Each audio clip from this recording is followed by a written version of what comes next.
Assalamu alaikum wa rahmatullahi wa barakatuh. The reality is, we like it here in the UK. I don't care what people say. They might go on, you know, Britain has been good for Muslims. You actually ever approach for help? Or? I did, yeah. I was asking the staff at the mosque if they could help me in any way, and they weren't really that helpful. You know, especially with the older kind of community, they think, well, you know, you're living in England, it's a benefit state, and nobody goes hungry in England, you know. But we know that that's not true. In the UK is a kind of really big problem.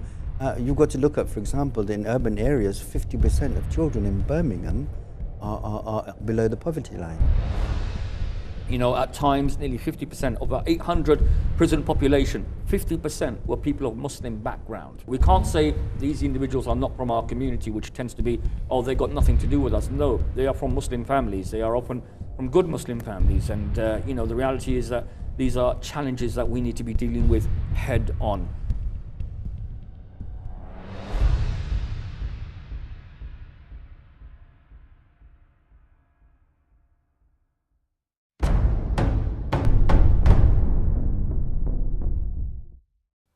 Assalamu alaikum wa rahmatullahi wa barakatuh, and welcome to tonight's show of Real Talking. We are a show that addresses real issues that affect the growing British Muslim community within the UK. I am Noor Jahan Khatun, your host for tonight.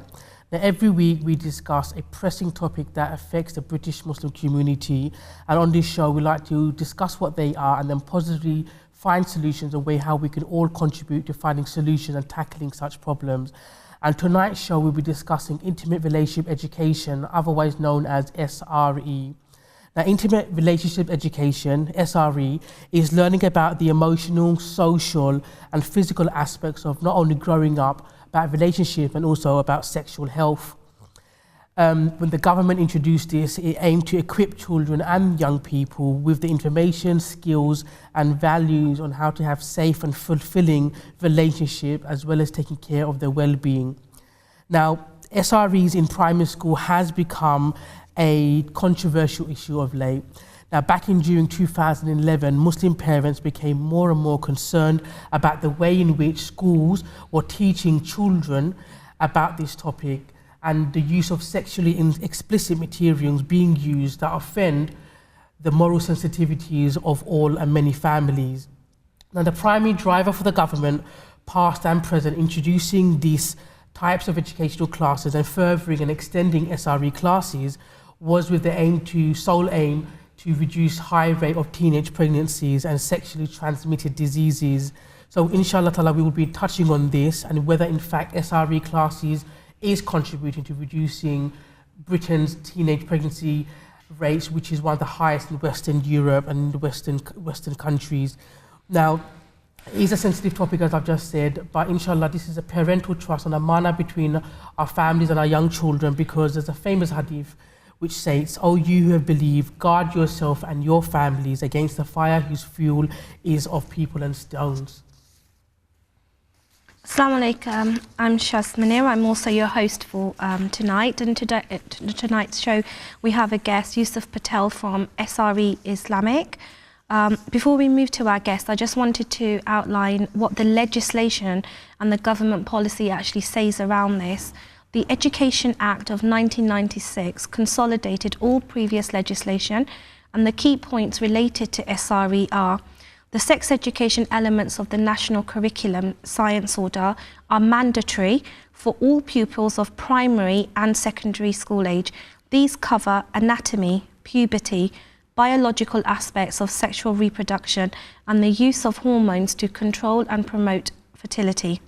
Secondary schools are required to provide an SRE program, which includes, as a minimum, information about sexually transmitted infections and HIV and AIDS. Other elements of personal, social and health education, PSHE, including SRE, are non-statutory. All schools must provide and make available for inspection an up-to-date policy describing the content and organisation of SRE outside of the national curriculum science. This is the school governor's responsibility. And finally, primary schools should have a policy statement that describes the SRE provided or gives a statement of the decision not to provide SRE. Now, tonight's guest, as I said, is Brother Yusuf Patel from SRE Islamic. SRE Islamic were established to raise awareness about the teaching of SRE in state schools, and they believe that parents need to be supported to realise their role of nurturing their children to develop an Islamic identity. Now, some of their objectives, or the key objectives for SRE Islamic, are to raise awareness, advise and support parents, to challenge inappropriate SRE teachings in schools, to conduct research into how SRE is decided and delivered to inform the public, and to facilitate the development of an Islamically framed SRE in alternative programme and resources. Now, Brother Yusuf, Assalamu alaikum and welcome to the show. So we've just briefly outlined what SRE Islamic are, but could you just explain to our viewers, you know, why was there a need for SRE Islamic and what the problem is with SRE? Okay, I think what we were finding is that parents were going to schools and questioning what's being taught in SRE, but being fobbed off sometimes by schools, and sometimes the dynamic of schools being the professionals and parents being stakeholders or being non-professionals, non-educationists, puts parents at a disadvantage. So they go to schools in a weaker position. So we felt it was necessary to empower parents with the information about what is statutory, what's not statutory, as well as all the other elements of what their rights are and what their responsibilities are as parents towards their children as well. So did you find that parents were actually coming to you? Because, you know, for a lot of people, it's like, wow, 5-year-olds are taught, you know, what is sex, how to have sex, and things like this. And do we really need 5-year-olds to know this? So were you getting parents coming to you? One thing is that the reality is that all schools are meant to teach it in different ways. Depending upon the makeup of the schools, the breakdown of the pupils at that school. And so parents often do come to me and say to me, look, the school is deciding to teach this in the summer term or in the autumn term, in the winter term. What do I do about it? What are my rights? Can I challenge some of this? Can I ask the school to revise how it's teaching it? And so, especially in the summer term where most schools teach it, I get a huge amount of calls from parents across the country around what their rights are and how they can challenge some of this stuff. And because there's still a real lack of awareness amongst our community, amongst most parents around what SRE is and how it's delivered and what their rights are, most parents just feel as though it's another subject that schools can teach and they have no right to have an input in or have a right to decide whether they withdraw their children or not. So you actually offered this advice and guidance to parents.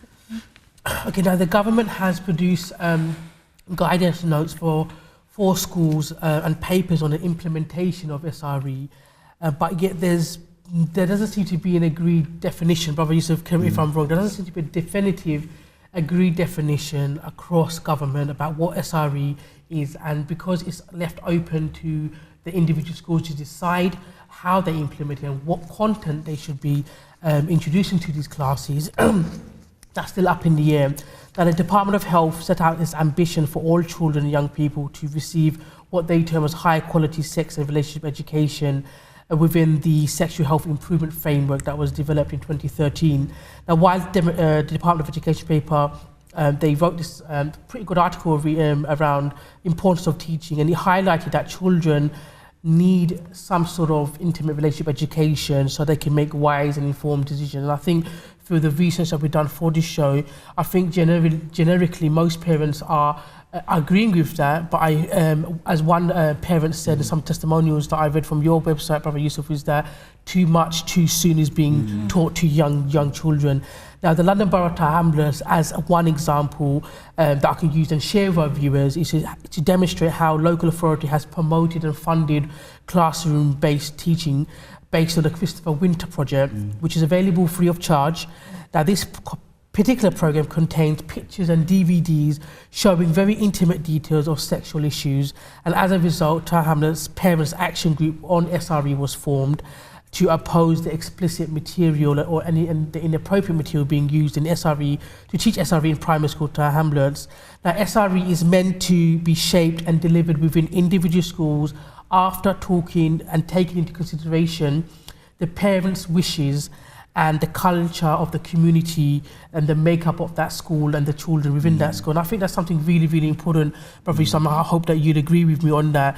So this is why the governing parent governors and the school board are in conjunction, collaboratively are meant to be deciding that this should result in a wide variation of practice from school to school.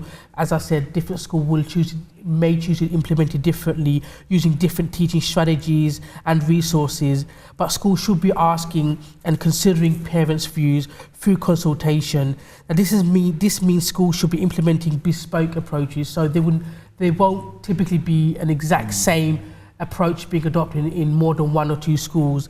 Again, it should be bespoke. Now, unfortunately, most schools decided these programs without really undertaking serious consultation. And I think this is the key issue that we want to address, because most schools have not. The research that, especially with SRE Islamic, has conducted so far, and we move on to the report that's available on your website, Brother Yusuf, is because that level of consultation with parents has not been conducted.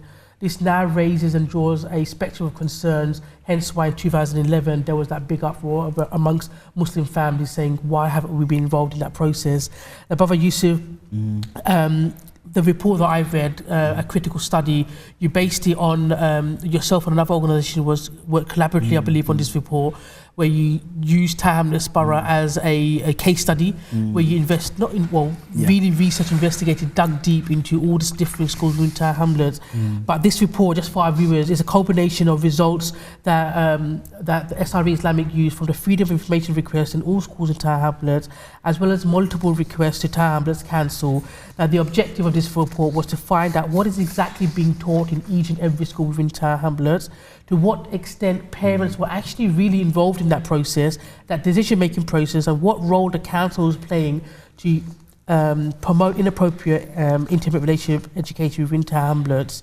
And at the back of that report, as Brother Yusuf I'm sure will share with us, is 20-odd parent testimonials. Brother Yusuf, do you mind just giving us a quick overview, just for our viewers, about what you found in that report, please? Okay. So we've been working with parents for a couple of years prior to the publication of that report.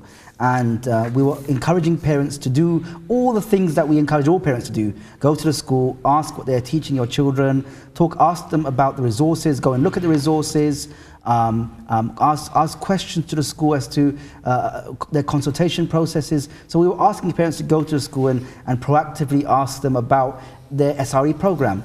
And some schools were being very clear, some schools were not being as transparent as they could be. Some schools were being advised by the local authority, for example, to hide some of the resources, because they felt that if you show the parents all the resources, then parents will be will be upset about that.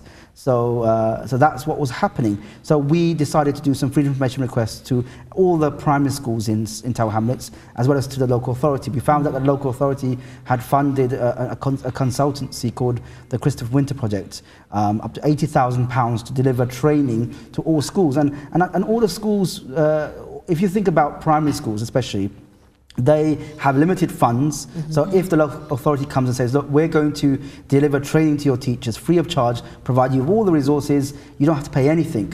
Most schools will say, bite their hand off, they want those resources. And so a lot of the schools adopted that, and by adopting those resources, they did not include parents in a consultation process, because if the resources had already been decided, then that's a step you take after the consultation process. But because they've already brought them in, they said, now we've brought them in and we've trained the teachers, there's no real point in doing a consultation with parents. We can show them the resources, but that really did disenfranchise the parents within that process. So parents were upset about the nature of the resources. The resources were, some of the resources were good, some of the resources were very bad, but it all comes down to the fact that these resources on the whole, the Christopher Winter Project resources, as well as the Channel 4 resources, which are the most popular, they come from a very liberal standpoint, a liberal value standpoint, which says that children really will engage in sexual relations at different ages.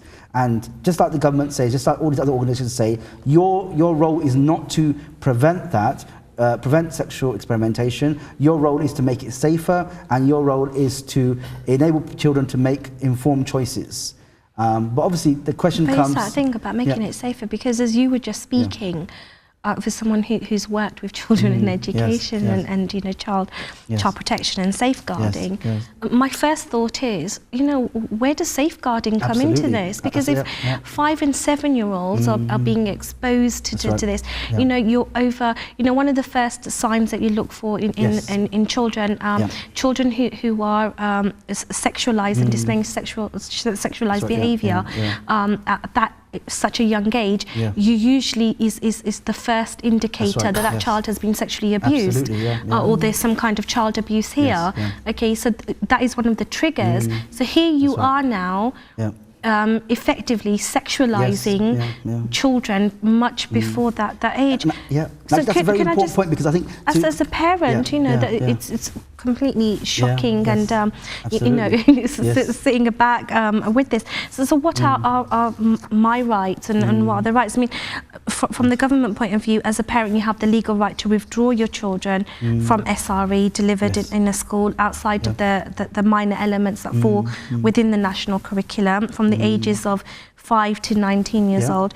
You're not legally obliged to provide a reason, but schools may want to discuss that in order to allay your fears and to discuss the impact of the withdrawal. And if you're not happy with what is being taught, and not to be talked about with your children, and you want to actually discuss this. And I mean, surely parents should be involved in this. Not that we want to mollycoddle our children, but just from a safeguarding perspective, we should be able to do that. I mean, can you share some of the challenges that that you've had with parents and what parents have had to face when they've actually withdrawn their children? And I'm just thinking, you know, we've just had the whole Trojan horse and governors getting involved and being told that they were withdrawing children. So, you know, can you just put some light on this for us? I think just one quick point on what you mentioned about safeguarding, because that's very important, because in terms of safeguarding, in terms of child abuse and all those in that area, we talk, all of the experts say children need to understand the difference between private and public. And actually what all this does is it clouds the private and the public. So when the NSPCC came up with this really good campaign, the PANTS campaign, which talks about children being taught to be aware that certain things are private and should remain private, and nobody should ask them or should impose themselves upon a child to touch private parts. But what these whole programs state is that all of these things should be open, So children should understand about the intimate parts of the body, and they should not be scared about talking about them. So where there's a huge confusion now between the private and the public.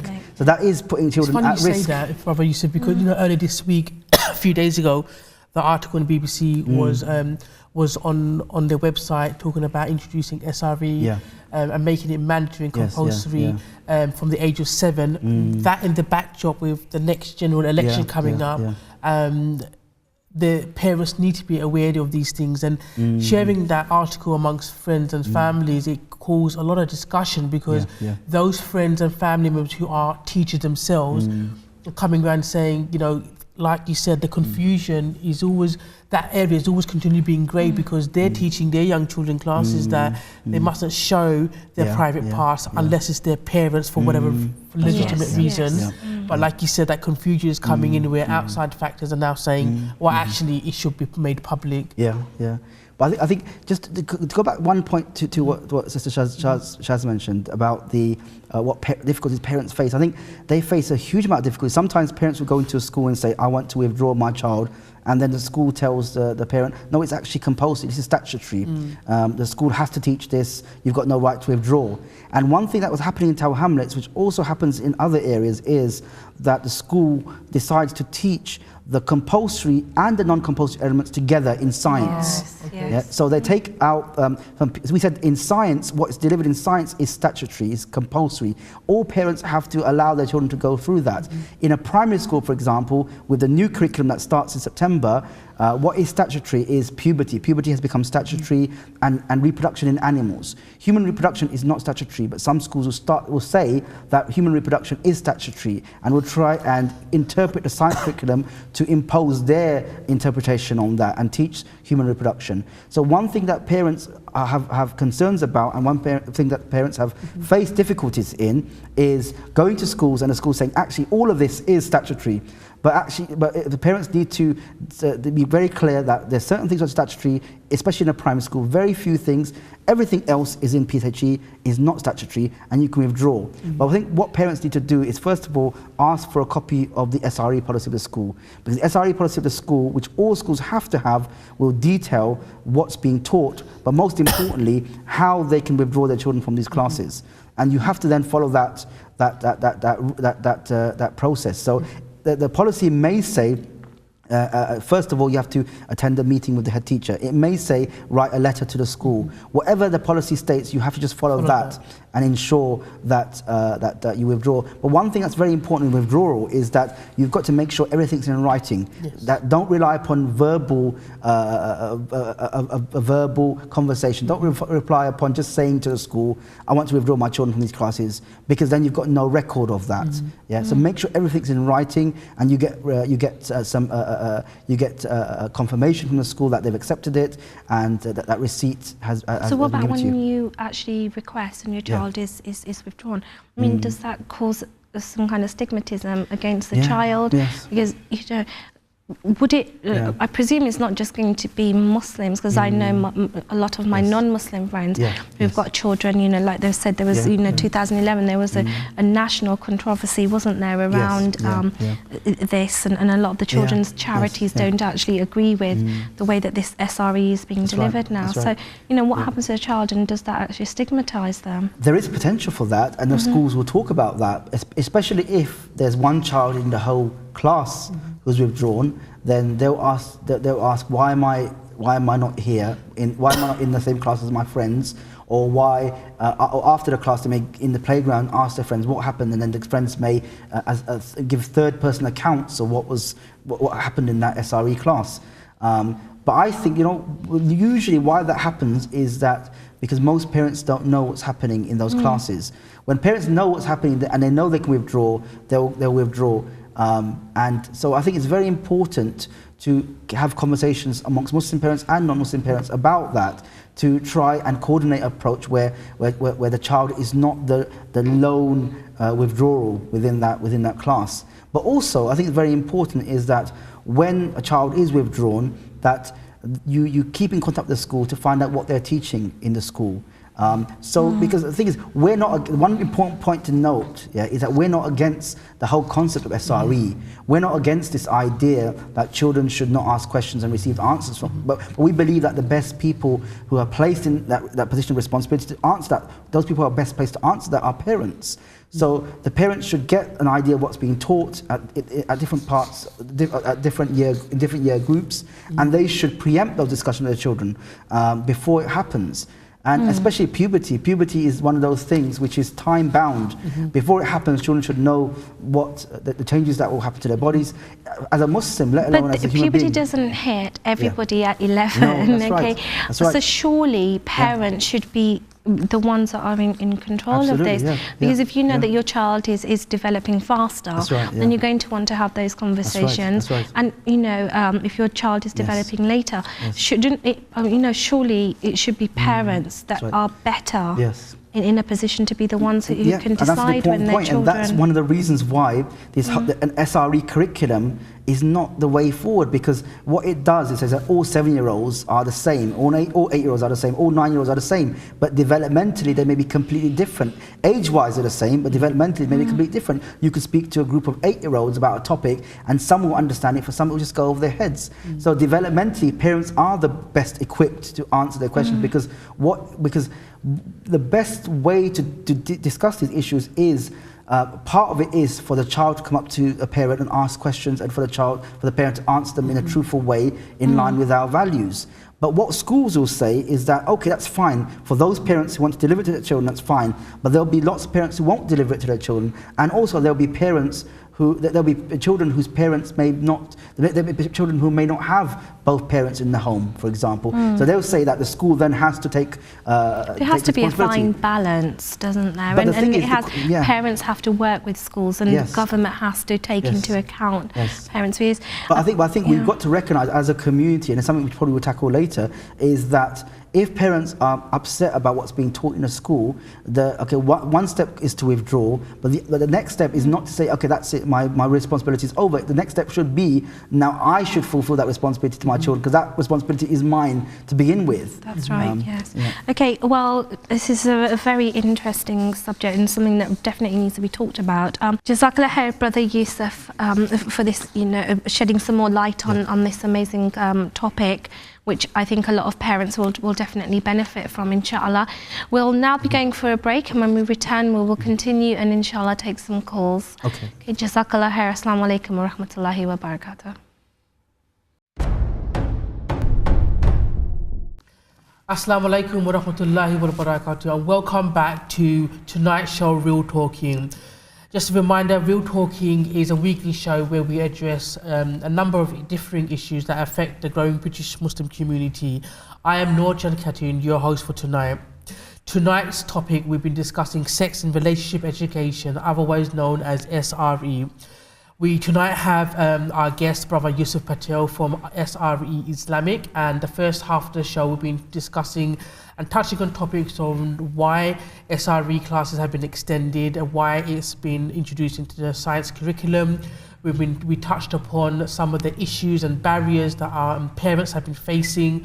We slightly started to touch on parents having the legal choice of withdrawing their children from such classes. Now, I believe we have a caller on the line, Sister Fatima. Just for our viewers, a little bit of background with Sister Fatima. She is a parent who is within East London, which is part of the study that Brother Yusuf was talking about the report that can be found on their website. Sister Fatima has also spent some of her time being a school governor, so inshallah ta'ala she'll be sharing some of her views, not only as a mother, a concerned mother, but also as a school governor, on why parents should become more actively involved in learning about SRE. Assalamu alaikum, Sister Fatima, are you on the call? Assalamu alaikum. Wa alaikum assalam wa rahmatullah. Assalamu alaikum, Sister Fatima. Can you just share with our viewers some of the concerns that you have had and how you came across SRE being taught within the school that your children attend? Okay, that's fine. Well, my children, they go to school in East London, and they're all they have 3 in primary school now. And I came across the whole SRE issues about 3 years ago.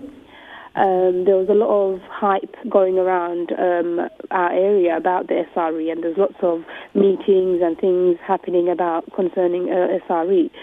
So what I thought I'd do was to go to my school and find out exactly, because obviously at the school gates, mothers were talking about how, what exactly is it. Everybody was getting into quite a frenzy, whereas none of the parents, they were actually going into the school and actually finding out what the school was actually doing or showing or teaching. So we were quite lucky in our school because we have this parents forum which I regularly attend. And in that forum, me and a few other parents, we brought up the whole SRE topic. Okay. And obviously, initially at first, the school, to us, they seemed to be rather defensive. They didn't want to sort of give out too much information without sort of, the way they were speaking is like they were stepping on eggshells. They didn't want to give out any information whatsoever. And it was only when a group of us, we went direct to the head teacher, and we went to the head teacher's office, and we kind of had to demand a meeting with her, and that was when she finally agreed that she would come into the parents' forum the following week to discuss the whole topic. Initially, the parents, the school, by this time, by the way, they hadn't let the school know anything, by the way. My children were, at the time, the eldest one was in year 2. And we were kind of fobbed off saying, your child, it doesn't really concern you. So what happened was, the following week, when the head teacher was supposed to come into the parents' forum, me and a few other parents, we made it our job. We took it on ourselves to let all other parents, as many parents as we knew, to let them know that the head teacher is coming in the next week to speak about SRE. And the school, obviously, they didn't advertise the fact that the head teacher was coming in to do this. The following week, when the following week did come, there was the room that we usually have the parents forum in. It was basically overflowing because we'd basically advertised this. The head teacher come in that they have to shift us to the hall, and she went through very briefly on what exactly they taught in SRE, and she only covered what they taught in year 6 and year 5. And obviously, it was a very heated discussion. There were parents who were rather annoyed at the fact that, how comes we weren't notified, this and that, all sorts of stuff. But at the end of it, and because I was parent governor at the time, we did manage to make this meeting happen. And I would say probably about 80% of the parents were satisfied with the response that the head teacher gave at the time. Now, since then, things have changed in our school. Parents, obviously, another problem I have to say I found was the language barrier, because our school, a lot of the parents, their English is not the first language. So trying to understand what exactly the head teacher was saying, even though they had somebody interpreting the main language of the school, the interpreter was no use, to be honest. So when you say it was of no use, was that because they weren't able to interpret correctly, or? Yeah, I think that's what it was. The lady who was interpreting, she wasn't saying exactly what the head teacher was saying. And in my view, obviously, that's really important when it comes to these fine details. So after that meeting, the school viewed the meeting as a success, saying that, lots of parents, that the head teacher and the other management staff who were there present, they spoke to the parents, were satisfied with the meeting. And obviously we had about 20% of the parents who they refused to accept this, because towards the end of the meeting, the head teacher sort of shut down the meeting, saying, this is how it is, this is how we're going to do it, and there's not really much you can do about it. So, and this was about 2 or 3 years ago. Since then, we've had a change of head teacher, which I have to say has been of benefit to the rest of the parents, because the way they've done it now, the way they all have organised the SRE information sessions is a lot different. So what's when you say a lot different, do we mean it's more acceptable to majority of the parents now?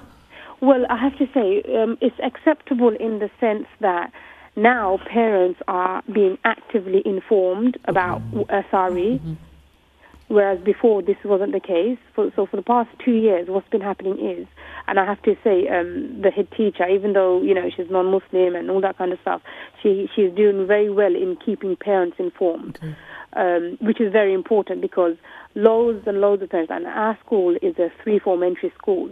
So there's about nearly 600 children in that school, and 90% of the children in the school are Muslim. And I would say probably about 20% of those Muslim parents, they are active, and I'd regard myself as one of them. We are always constantly talking to the teachers, talking to the management staff, talking directly to the head teacher about every issue, especially SRE. So our SRE recently actually happened just before the summer term closed, and it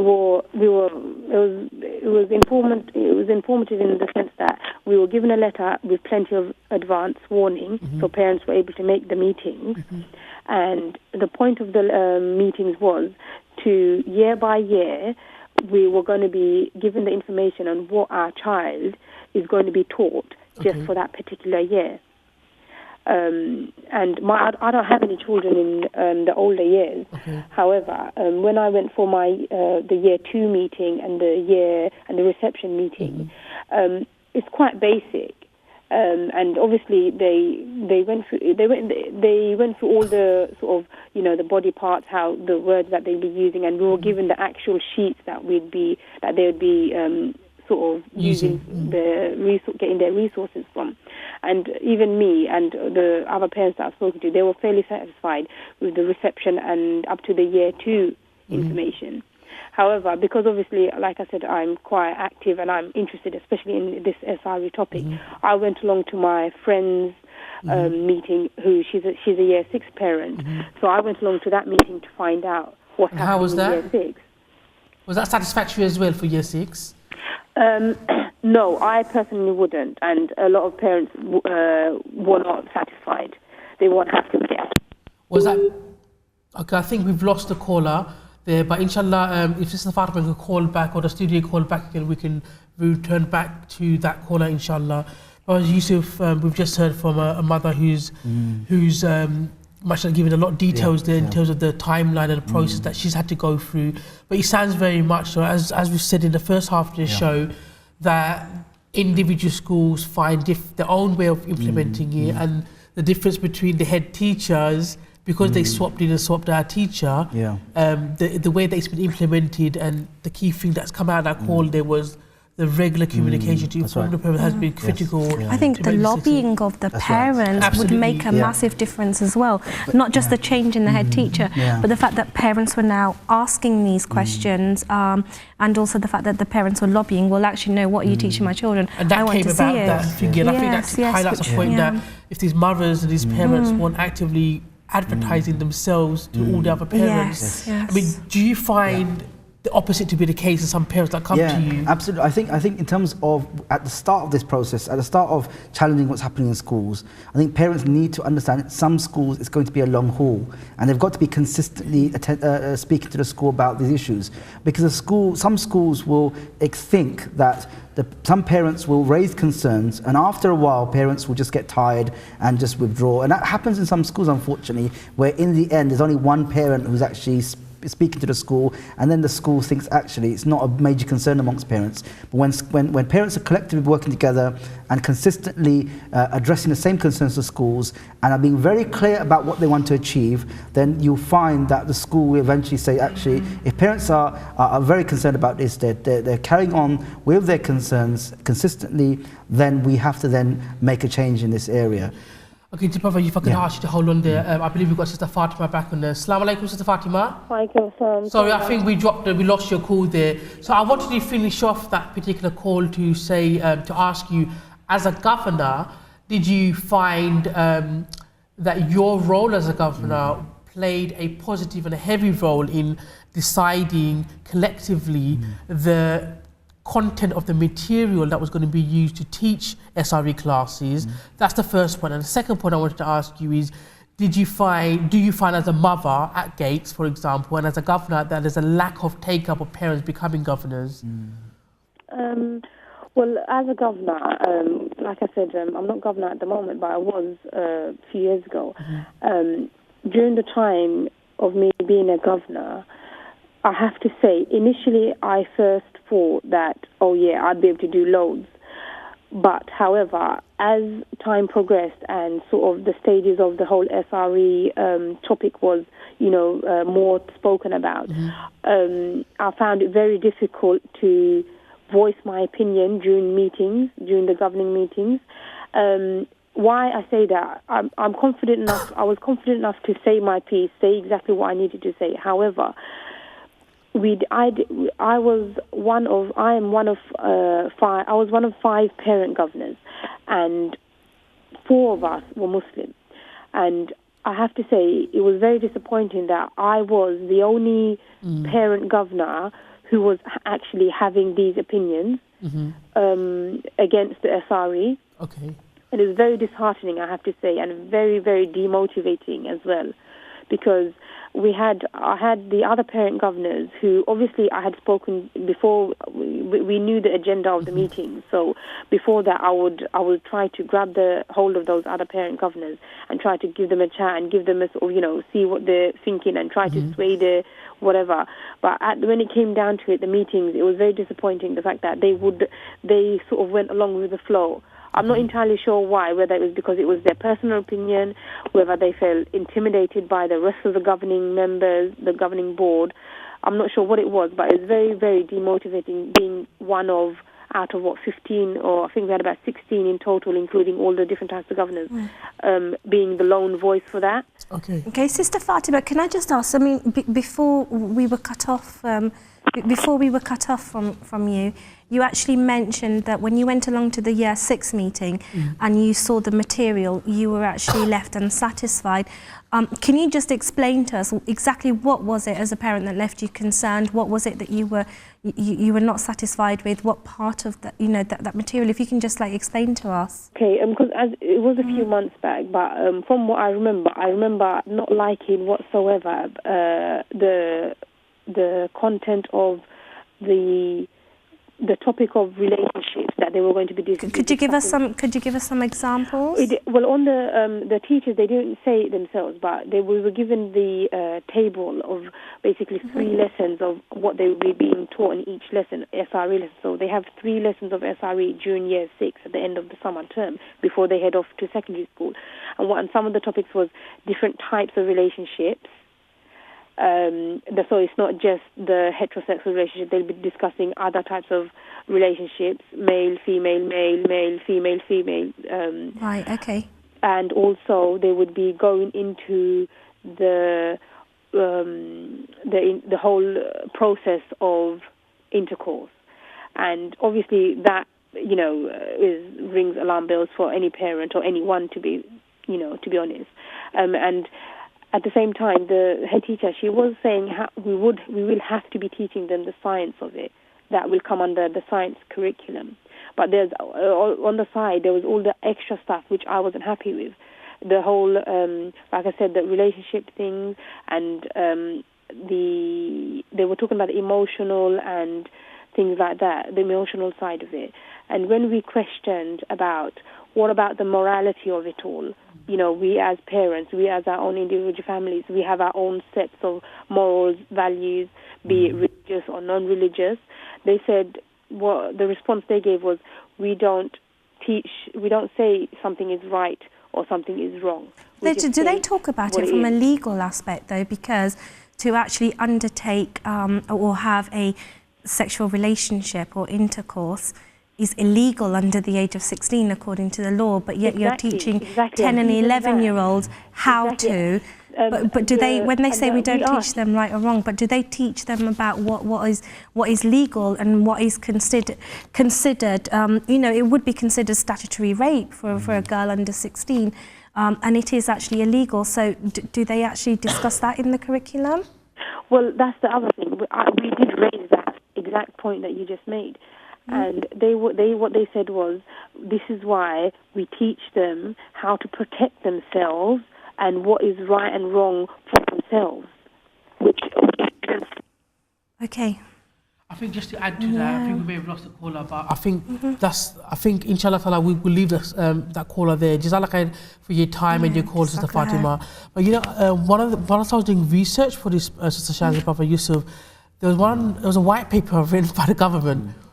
And in that paper, it says that when they surveyed young people, and also this through a Childline survey as well, that was, so there was in 2 papers I read this, the average age of a young person, a child in my opinion, but they classified the term as young person in this article, was the age of 13. And which is very sad because it contradicts that legal aspect that you just mentioned, Shaz. Yeah, and actually I dispute that.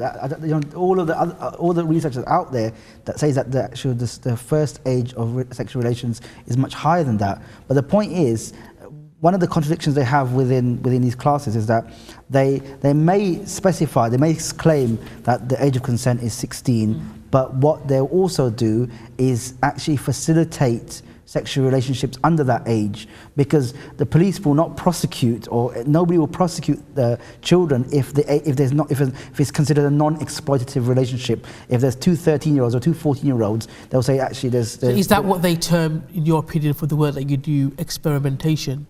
Because that word is used. They won't say we're encouraging it. But in a secondary school, if all they're saying is that if you do decide to have sexual relations, then do it. Then seek protection. And also, lots of schools then would also provide what they call the morning after pill to pupils if the contraception has failed, for example. So that's another way of almost saying that actually it's acceptable. It's fine. You can engage. Yeah. it's just sexualizing. Yeah, and yeah. it's teaching them. I mean, we just heard from a mother. Yes. It's teaching, you know, Yes, 9, 10, 11-year-olds. Yes. You know, in Yeah. But I was also I was hearing the radio this morning, and they were talking about this subject, and there was a Muslim father who came on and says, no, my children don't do this. But actually, the problem is, as a Muslim community, you know, sexual experimentation amongst our young people is actually quite rife. And something that we don't acknowledge enough, and we don't do enough to actually to talk to these young people about that types of behaviours. And parenting has actually failed in a lot of these cases. But what is happening is that so in East London there is a huge, there's a huge hidden abortion rate amongst Muslim girls. Yes, and that's actually been consistent over the last maybe 6 to 8 years, isn't it? And obviously with that, if parents realise, and I'm sure most parents will realise, but parents will realise that if their children go to school and make it clear to the school nurse, for example, that they missed a period, and they have the pregnancy test and they find that they are pregnant, then the school will also help them to get an abortion. And they don't have to tell the parents. Parents will never know. Parents will never that's know. Right. But do you know? I think that's just a whole new show. But can I just say, when children are being taught these things, I know with our children coming home, they often they'll go on to Google and they'll put everything into the search. So isn't this leading to more pornography and children doing that search? Even though you have a lot of filters on, but what is picked up from outside of those filters and things like this? Because I know a friend of mine and her 8-year-old boy, he came home from school and he'd put something into the search field, and then he was on all sorts of sites, and then showing them to his 6-year-old brother and cousins like this. So actually that's true. None of the filters are absolute. None of the filters will filter out every single thing. And absolutely, it may be shocking to say, but actually, I hear about it a lot, very often, that parents say, my child came home from school and said the children in the playground were huddled around a smartphone and actually watching a pornographic film, and this is primary age children as well. So actually, they say that the average age of a child viewing pornography is between 9 and 11. So it's not to say, and so as parents we should not say it's not going to be my children, but rather we should say what we're going to do to ensure that it's not my children. Because when we start to feel that my children aren't like this, then actually what we're also doing is actually to a certain extent we're encouraging almost a double life, them leading a double life where they're leading a life outside of the home and another life inside of the home, and we have a rose-tinted picture of what they're like. And actually we need to realize that all of our children are susceptible to these type of behaviors, and all of our children are exposed to these type of attitudes. Because even if we as parents, Brother Yusuf, I'm sure you must come across this, parents can influence. And just for our viewers watching tonight, I may choose to take my child out of this. However, if all of his peers are still in those classes, then, like you mentioned with the smartphone. So for our viewers, what kind of information or practical support would you say for make available to our parents, or what could they actually tap into to get more information? Because I'm sure there's lots of parents who are sitting at home watching this now and thinking, really, what are my children being taught, and I didn't realise this. I think the first step needs to be that parents will say to their children in word and deed that if you ever have any issues or any problems, any concerns, you come to me.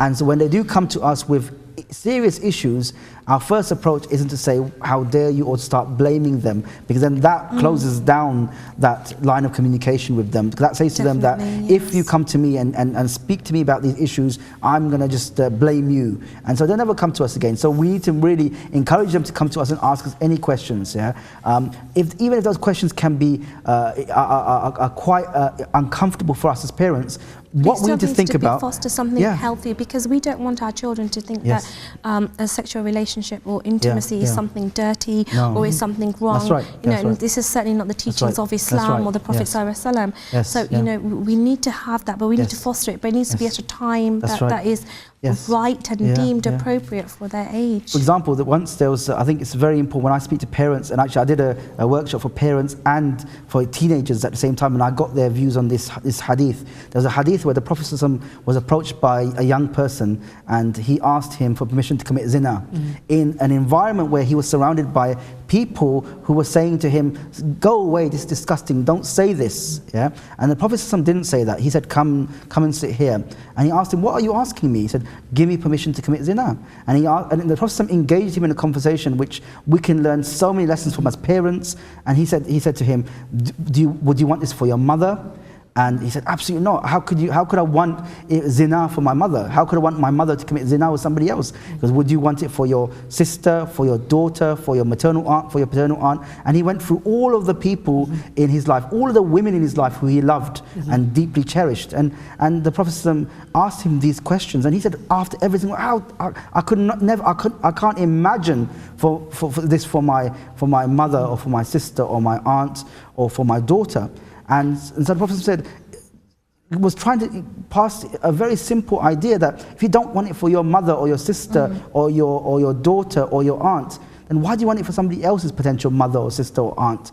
So it was almost about aligning the hypocrisy about sometimes in our actions where we may be, or our children or us may be inclined to do actions where we don't want this for our own families, but we're doing it ourselves. Absolutely. So he was not saying to him, this is just haram, because haram wasn't enough at that stage. He knew it was haram, but he was asking for permission to commit zina. He had a strong urge and strong desire.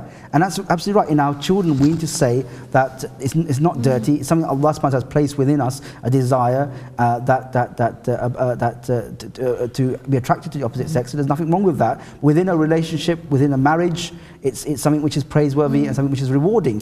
But outside of that, it's something which is blameworthy, something which Allah subhanahu wa ta'ala hates. So I think it's about engaging our children in conversations around their actions, where they come to us, where we speak to them. And I think that's the way that as parents we need to foster if we are to ensure our children engage with our values. Thank you very much, Brother Yusuf. That kind of neatly brings us towards the close of the show tonight. Alhamdulillah, Jazakallah khair to you firstly, Brother Yusuf, for coming on the show and sharing with us your expertise and your experience within this field, within SRE Islamic. Our viewers, we've covered an extremely important topic tonight. And just to summarize for you all, we covered generally what SRE is within schools and how parents can get actively involved. And we've heard from our caller tonight how if by lobbying and just challenging the management committee and the head teacher in understanding what the SRE policy is, that information should be there available to you, and to persevere and to be persistent and not to get deterred away if something negative is said to you. We touched upon parents' rights about withdrawing their children from SRE classes, and touched on, mashallah, Brother Yusuf, on practical solutions. So alhamdulillah, we discussed this, and inshallah ta'ala next week you can join us again, where we will touch upon yet another pressing topic that affects our British growing Muslim community within the UK. So from myself and Sister Shaz and Brother Yusuf, Jazakallah khair. Assalamu alaikum wa rahmatullahi wa barakatuh.